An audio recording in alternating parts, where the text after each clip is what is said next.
സമയത്ത് നമുക്ക് തോന്നിപ്പോയി. അതെ, ഓൾട്ടർനേറ്റ് ഹിസ്റ്ററി നമ്മൾ ആദ്യമേ പറഞ്ഞിട്ടുണ്ടായിരുന്നു. ബാക്കി you make it out.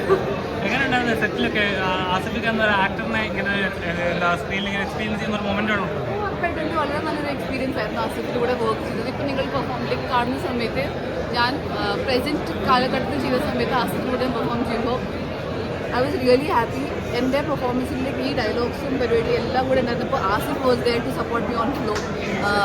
Jofin was there, John ഉണ്ടായിരുന്നു, ഡയറക്ടർ ജോഫിൻ, എൻ്റെ സ്ക്രിപ്റ്റ് ജോൺ, അപ്പു ചേട്ടൻ, ക്യാമറാമാൻ, എവറിബഡി വാസ് ദെയർ. അപ്പോൾ അങ്ങനെ എങ്ങനെയൊക്കെയോ ഞാൻ സംഭവം ഒപ്പിച്ചിട്ടുണ്ട്. Please drama, it's a thriller drama, investigation drama. Sorry, 2025 തുടക്കം ഹിറ്റ് ആവട്ടെ അല്ലേ? ആവട്ടെ ആവട്ടെ, നിങ്ങൾ ഇത്ര കൂടെ പ്രൊമോട്ട് ചെയ്തിട്ടാവട്ടെ. നല്ല സിനിമയാണ്. വളരെ എന്താ പറയുക, ഇതിൻ്റെ ആ പശ്ചാത്തലം തന്നെയാണ് ഇതിൻ്റെ പുതുമ എന്ന് പറയുന്നത്.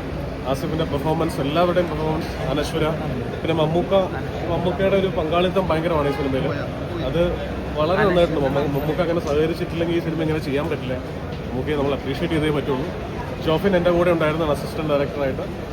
ജോഫിൻ്റെ വളർച്ചയിലും സന്തോഷം. വളരെ എന്താ പറയുക, ത്രില്ലിംഗ് ആയിട്ടുള്ള സിനിമയായിരുന്നു. ഇമോഷണലാണ്. മമ്മൂക്കയുടെ പ്രസൻസ് ആണ് ഈ മൂവിയുടെ ഏറ്റവും വലിയ ഒരു പ്രത്യേകത. അതാണ് മമ്മൂക്കയുടെ പ്രസൻസ് തന്നെയാണ് അതിനകത്ത് ഒരു പ്രത്യേകത, എടുത്തു പറയേണ്ടത്. നല്ല സിനിമ, എല്ലാവരും തിയേറ്ററിൽ തന്നെ കാണട്ടെ. മമ്മൂക്കയെ കുറിച്ചിട്ടുള്ള ഭാഗങ്ങളെല്ലാം എല്ലാ പോർഷൻസും വളരെ ഇഷ്ടപ്പെട്ടു. ഞാൻ മമ്മൂക്ക ഫാനാണ്. ബസ് എനിക്ക് ഒരുപാട് ഇഷ്ടപ്പെട്ടു. നല്ല ടച്ചിങ് ആയിട്ടുള്ള സീൻസൊക്കെ ഉണ്ടായിരുന്നു. ഇൻവെസ്റ്റിഗേഷൻ അതെ അതെ, തീർച്ചയായിട്ടും ത്രില്ലിംഗ് ആയിരുന്നു. ത്രൂ ഔട്ട് എൻഗേജിങ് തന്നെയായിരുന്നു.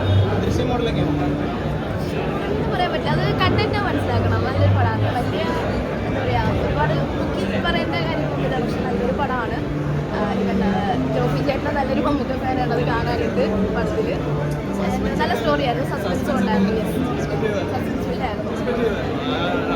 ഇല്ല ഇല്ല ഇല്ല, എക്സ്പെക്ട് ചെയ്യാത്ത പോർഷൻസ് എല്ലാം ഉണ്ടായിരുന്നു. ഞാൻ പറഞ്ഞില്ല, ത്രില്ലിംഗ് ആയിരുന്നു. Thank you. ഒരു ക്ലാസിക് പടമാണ്. പണ്ട് കെ ജോണിൽ എവിടെയെങ്കിലും കണ്ടുകൊണ്ടാണ്. യാതൊരു ലാഗും ഇല്ല. പിന്നെ ആസിഫ് അലി സൂപ്പർ നടനായി മാറിക്കൊണ്ടിരിക്കുകയാണ്. കഴിഞ്ഞ വർഷം നടനായിരുന്നു. പിന്നെ അടുത്ത ഉർവശിയുടെ ആളോ അനുസരിച്ച് പറയാം. മണ്ണോത്തിക്കാണ് വില്ലത്തോ റണ്ണാച്ചിട്ടുണ്ട്. മമ്മൂക്കിയുടെ കാര്യം ഞാൻ പറയുന്നില്ല, ഒരു കോൾഡ്രൈമാണ്. ഒരു ക്ലാസിക് പടം. ഇങ്ങനെ പടം മലയാള സിനിമയുടെ ക്രൈം ഇൻവെസ്റ്റിഗേറ്റ് ത്രില്ലറാണ്. ഇങ്ങനെ സിനിമ ഒരു മലയാള സിനിമയുടെ ഏറ്റവും മികച്ച 10 പടങ്ങൾ പടമായിരുന്നു.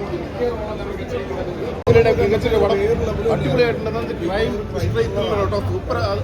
നമ്മുടെ കൃഷ്ണകാണ്ട് കാണുന്ന അതേ ഒരു എഫക്റ്റിൽ തന്നെ കാണാം. ക്രൈം കാണും പടം. അല്ല, ഇത് പഴയ ഒരു കാതോടുകാതരം റെഫറൻസ് വെച്ചാണ്, ആ സിനിമയുടെ റെഫറൻസ് വെച്ചാണ് സിനിമ പോകുന്നത്. അതൊക്കെ ഭയങ്കരമായിട്ട് സ്റ്റഡി ചെയ്താണ്, നല്ലപോലെ പടം ചെയ്തിട്ടുണ്ട്. സ്റ്റഡി ചെയ്താണ് പടം ചെയ്തിരിക്കുന്നത്. മമ്മൂട്ടി ഏഴിൽ വർക്കും മമ്മൂട്ടിയെ കാണിക്കുന്നുണ്ട്. അതുപോലെ അത് ഭരതൻ്റെ പഴയ കാലമൊക്കെ കാണിക്കുന്നത് അതേപോലെ അതേ സ്റ്റൈലായിട്ട്, എന്ന് വെച്ചാൽ പഠിച്ചാണ് പടം ചെയ്തിരിക്കുന്നത് കേട്ടോ. സൂപ്പർ പടം. സാസിപുരിയുടെ അടുത്ത കിഷ്കിന്ത കണ്ടത് സൂപ്പർ ഹിറ്റ് ഉറപ്പാണ്. പടം ത്രൂ ഔട്ട് എൻഗേജിങ് എന്ന് വെച്ചാൽ അനശ്വരയാണ് മെയിൻ റോൾ. അതായത് ആസിഫിൻ്റെ അതേ റോൾ തന്നെയാണ് അനശ്വര ചെയ്തിരിക്കുന്നത്. അനശ്വരയ്ക്കാണ് മെയിൻ റോൾ കൊടുത്തിരിക്കുന്നത്. നല്ലൊരു പടം എന്ന് വെച്ചാൽ ഒരു പഴയ ഒരു പടത്തിൻ്റെ റെഫറൻസ് വെച്ച് ഒരു പുതിയൊരു ക്രൈം എടുത്തിരിക്കുകയാണ്. പടം കലക്കി, അടിപൊളി.